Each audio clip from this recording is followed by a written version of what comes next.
તો બીજો બીજો નથી. તો એ મહેનત કરે અને એના ભાગનું એને મળવું જોઈએ. એટલે મમે અંશ જીવલોકે જીવભૂત સનાતન, બધાની અંદર મારો અંશ છે, ભગવાને એવું કહ્યું. એટલે બીજો મારો થયો તો એ મહેનત કરીને લઈ જાય.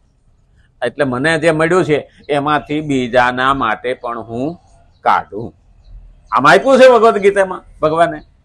તો બેકારી દૂર થઈ, બીમારી દૂર થઈ, હા, ભૂખમરો દૂર થયો, પાણીની સમસ્યા દૂર થઈ, ત્રાસવાદ દૂર થયો, અને સાથે સાથે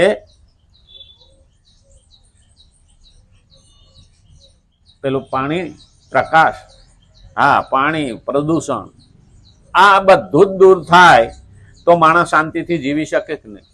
આજે માણસને આગળ ફલાણો એક ફોન કરે ને ખાલી તો એમ કે ફલાણી નિશાળમાં બોમ્બ મૂક્યો છે, એટલે પેલા આટલી નિશાળો ખાલી કરાવવાની, પછી બધાને ગોતવાનું. આ રાજકતા જ ફેલાવે છે. જ્યારે પોતાને સમજ આવે અને એવા માણસો હોય, રાક્ષસોને દૂર કરવા પડે. એટલે તો માયાવી કીધા હતા. આ બધા રાક્ષસો છે, માયાવી રાક્ષસ કીધા ને. રામાયણની અંદર આવે છે અહી રાવણ મય રાવણ, અહી રાવણ અને મય રાવણ. આ રામ ઉપર હુમલો કરે છે, ખર દૂષણ, ત્રિશિરા, આવું બધું આવે છે. તો અહી રાવણ મય રાવણ છે એ આખે આખો માયાથી આવડું મોટું લશ્કર લઈ અને આવ્યા. તો આટાણના રાક્ષસો છે પણ એ એવું કરે છે. તો એને આપણે સ્લીપર સેલ કહીએ. અટાણની પ્રજા એમ કે ને AI જનરેટ, હા, અટાણે નથી આપણા AI ટેકનોલોજીથી આખી માયા ઊભી કરે ને, માયાવી. તો ત્યારે રામ પાસે એ જ હતું. અહીં રાવણ ને મય રાવણે 14,000 રાક્ષસો ઉભા કર્યા સામે. બધાય હરખા લાગે, બધાય હરખા લાગે. અહીં રાવણ મય રાવણ, કોને મારવો? ભગવાન કે મારા બેટા અહીંયા આ માયા ઊભી કરી. તો અમારા ભગવાન તો માયાપતિ છે, હા, એનો ડેટા તો એની પાસે છે જ. એટલે એને એક કલ ફેરવી નાખી, એટલે બધાને એક રામ ને એક રાક્ષસ દેખાવા માંડ્યા. હા, એટલે અંદરો અંદર કાપાઈને મરી ગયા. આને કહેવાય AI જનરેટ. અત્યારે હાલે જ નથી હાલતું. એન્જિનિયરિંગમાં અત્યારે AI જનરેટર કહે છે, જે માયા ઊભી કરે. આપણે ટીવીમાં જોઈએ છીએ ને તો ઓલા છોકરાઓના રમકડા આમ હામાં ભટકાડે, અને AI જનરેટ થી આપણને પિક્ચરમાં દેખાય કે મારા હામી ગાડીઓ ભટકાડી. હકીકતમાં તો ઓલા રમકડા જ ભટકાડે છે. અને ટીવીમાં જોઈએ આપણે ફિલ્મની અંદર તો નથી દેખાતું. ભૂકો થઈ જાય ને હળગી ગયું ને એ લઈ રમકડા 5,000 ના એટલા બધા રમકડા લાવ્યા હોય કે 5,000 માં થઈ ગયું. આ આપણે પાપ તારું પ્રકાશ જાડેજા ધર્મ તારો સંભાળે, એ બોલું નાવડું જે છે અને કડાકાન ભડાકાન થાય અને જેસલ ડરે છે ને એ આખો સીન લીધો. એ હકીકતમાં તો એક સ્વિમિંગ પુલમાં જ લીધો હતો, તળાવ નહોતું, એમાં જ લીધો હતો. અને એ અંધારિયા ખંડમાં એ આપણને તો એવું જ લાગ્યું કે આ દરિયામાં નાવડું હાલત ડોલક થાય, પણ એ હેઠે ગોઠવેલું જ હતું અડિયું ભાઈ. આપણને કેવું લાગે, હા, તોરલે તો એને બધું દેખાડી દીધું. પણ એ ટેકનિક છે, AI જનરેટ. તો આપણા મનને એ ઓળખવું તો ભાઈ માયાપતિ છે એને જ આપણે પસંદ કરીએ એટલે એ કલ ફેરવી નાખે. તો માયાપતિ કોણ? ભગવાન. એ કાળમાં રામ હતા, કૃષ્ણ કાળમાં કૃષ્ણ હતા. ઘણા શું કે છે કે અમે રામને ભજીએ કૃષ્ણ ન ભજીએ. એલા એ વારા ફરતી યુગ પ્રમાણે જન્મ લેતા આવ્યા, એમાં આપણે ડરવાનું હોય. અને એટલે જ કીધું છે કર્મણા એવો પદનો પ્રયોગ કરવામાં આવ્યો છે. આથી અહીં એ પદોનો અભિપ્રાય પૂર્વ શ્લોકના અનુસાર આસક્તિ રહિત થઈને કરવામાં આવેલા કર્મયોગ સાથે છે. કર્મયોગ સાથે છે, તારે બેહી રહેવાનું નથી. હું કહું છું તારે આ કરવાનું. વાસ્તવમાં ચિન્મય પરમાત્માની પ્રાપ્તિ જળ કર્મોથી થતી નથી. જળ કર્મથી ચિન્મય કાયમ રહેવા વાળા ભગવાન એની પ્રાપ્તિ થતી નથી. જેટલું જળ પદાર્થો આપણે ભેગા કરીશું ને એનાથી ભગવાન મળતા નથી. તો નિત્ય પ્રાપ્ત પરમાત્માનો અનુભવ થવામાં જે વિઘ્નો આવે છે તે આસક્તિ રહિત થઈને કર્મ કરવાથી દૂર થઈ જાય છે. આસક્તિ રહિત થઈને કર્મયોગ કરે તો આ દૂર થઈ જાય, તો ભગવાન મળે. આપણને વિઘ્નો બહુ આવે. હા, પછી સર્વત્ર પરિપૂર્ણ સ્વતઃ સિદ્ધ પરમાત્માનો અનુભવ થઈ જાય છે. સ્વતઃ સિદ્ધ ભગવાન બહુ દૂર નથી. ઘણા એવું કહે છે કે આપણે તમને ભગવાન મેળવવા બહુ અઘરા છે. ના, ભગવાન મેળવવો હેલો છે, પણ આપણે ડાયા બહુ થઈએ ને એટલે નથી મળતું.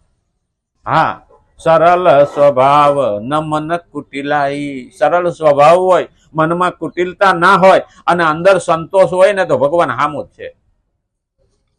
અમારા કર્માભાઈ અભણ હતા પણ હાહુ બહાર ગયા ને એટલે કહેતા કે મારા કાનાને કે ખવડાવજે, હા એ ખાય પછી તું ખાજે. તે હાહુ કહી ગયા એટલે બાપડી બિસાડી ખીસડો રાંધ્યો તે દી આજ તો ખીસડો કરલું. હા, ભગવાન આગળ મૂક્યો. ભગવાન ખાય પછી ખાવાનું કીધું હાહુ, મારે હાહુ ખીજા હે બોલા કે ખાઈ લે ને, મને ભૂખ લાગી છે. હવે કાનો કોઈ દી ખાતો હોય? આ તો હાહુ કહી ગયા, બિસાડી ભોળી હતી, સરળ સ્વભાવ હતો. નો મહિનો અને પછી લીધું હાંભેલું ખાશો મારું. ભગવાન કે ખાધા વિના સ્વીટકો નથી. હા, અને પછી ભગવાન મંડી ગયો ખાવા, ખીચડો ખાઈ ગયો. હા શી કે હવે મને ભૂખ લાગી ને હું ખાઈ લઉં. હાહુ માન કીધું, હાહુ માં આવ્યા એટલે હા કે થાળી ભરીને ખાઈ ગયો. એ તાર ડોહો ખાતો હોય છે કે? હાહુ માન એવું હતું કે ખાતો હોય છે, ખાઈ ગયો. આપણે તે દીના કર્માબાઈ નો ખીચડો ભગવાનને ખવડાવ્યો હોય ગાયે છે. આવું ભોળું થવું પડે, ભગવાનમાં શ્રદ્ધા રાખવી પડે. ખા નહીં તો મારી હાહુ મને કહે મારા કાનાને ન ખવડાયું. ભગવાન કે હા બેલું ખાવું એના કરતા ખીચડો ખાવો હારો. પણ એવું આવો છે અમે ડાયા છે એવું ભગવાન પણ હાલે નહીં. વાસ્તવમાં ચિન્મય પરમાત્માની પ્રાપ્તિ જડ કર્મોથી નથી થતી.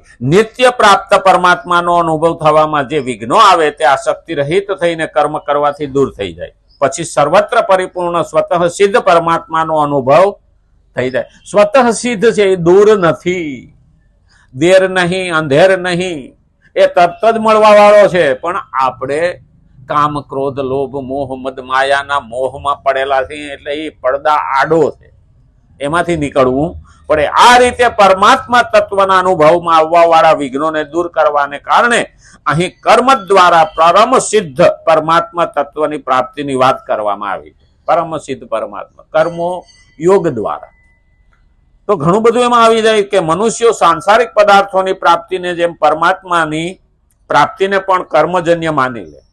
હા, આપણે આ ભોગની સાંસારિક વસ્તુ મેળવીએ ને એમ જ આપણે માનીએ છીએ ભગવાને આવી જ રીતે વેચાતો લઈ લે. વેચાતી મૂર્તિ આવે નહીં ભગવાન. એમનો વેચાતો મળે તો કરોડપતિ લઈ જાય ને આપણે રહી જઈએ. હા, ઝૂંપડીએ જઈને છાસ ને રોટલો ખાવું, ઘડવૈયા મારે ઠાકોરજી નથી ખાવું. તો કેમ પેલા ભગવાનને કેવું આ થાળમાં બેનો એમ કે ઘરને ગામને પસવાડે મારી ઝૂંપડીમાં ધ્યાન રાખજે, આંગણિયામાં તુલસી તો ક્યારો છે, આ ક્યાંક બીજે ઘેર વયો ન જાતો. આપણે ધનતારેસ ને દાળે વાદા ખુલ્લા રાખી ને એ બીજે નો વહી જાવી નહીં. ભગવાન હાટું થઈને કે છે કે મારે ઘેર તુલસી નો ક્યારો ત્યાં આવજે. જેમ પરમાત્માની પ્રાપ્તિને પણ કર્મજન્ય માની લે છે, તેઓ એવો વિચાર કરે છે કે જ્યારે કોઈ મોટા ઉચ્ચ પદાધિકારીને મનુષ્યને મળવા માટે પણ આટલો પરિશ્રમ કરવો પડે છે. ઘણા મોટા અધિકારીઓને મળવા હાટો પ્રયત્ન કરતા ને તો એને એમ લાગે ભગવાનને મળવા હાટો આ તો જગતનો બાપ છે તો બહુ મહેનત કરવી પડતી છે. ના, ત્યારે અનંત કોટી બ્રહ્માંડના નાયક પરમાત્માને મળવા માટે તો બહુ જ પરિશ્રમ એટલે કે તપ વ્રત વગેરે કરવા પડશે. વસ્તુતઃ આ જ સાધકની સૌથી મોટી ભૂલ છે. આ આપણી ભૂલ છે. એટલી બધી બહુ તપ કે પેલું કરવું પડતું નથી. કારણ કે એની અંદર જોઈએ હું તો આપણે જે જોઈએ ને એ માનતા નથી, માનીએ છીએ એ જોતું નથી. મનુષ્ય યોનિનો કર્મો સાથે ઘનિષ્ઠ સંબંધ છે. આપણો આ મનુષ્ય યોની એવી છે કે આપણે હાવ નવરા બેસતા નથી, કર્મ સાથે ઘનિષ્ઠ સંબંધ છે. એટલા માટે મનુષ્ય યોનિને કર્મસંગી કહ્યું. કર્મસંગી અર્થાત કર્મોમાં આસક્તિ વાળી કહેવામાં આવી છે. મનુષ્ય યોની છે ને કર્મમાં આસક્તિ વાળી, હાવ નવરો બેહે જ નહીં. તમે જોજો ક્યાંક ઉભો હોય છે ને તો પણ કાં પગેથી ખોતર કરે. હા, એ નવરો તો બેહે નહીં. એટલે તો અમારે શિવરાત્રીમાં ઓલો પારધી હતો ને એની ઓલી હાઈણીને કહ્યું હતું કે જા તારા બચ્ચાને દૂધ પીવડાઈ આવી પછી પાછી આવજે. હવે મોડું થઈ ગયું એટલે ઉપર ચડી ગયો અંધારામાં ઝાડવા ઉપર અને કાંઈ ન હુઈ ગયું. રાહ જોવામાં પાંદડા તોડી તોડીને હેઠે નાખવા માંડ્યો જે ઝાડવા ઉપર ચડ્યો હતો. હકીકતમાં એ બિલ્લી હતી અને એ પાંદડા બધા હેઠે શંકરનું લિંગ હતું. એ પાંદડા ઉપર પડ્યા તો હવાર થયું તો એનું ભેજું ફરી ગયું. ભોળાનાથની ઉપર બિલ્લી ચડાવવાથી એનું મન પવિત્ર બની ગયું. અજાણતા પણ ભગવાનની પૂજા થઈ જાય ને પ્રાર્થના થઈ જાય ને તો પણ એમાં કલ્યાણ. અને એટલે કર્મસંગી અર્થાત કર્મમાં આસક્તિ વાળી કહેવામાં આવે છે.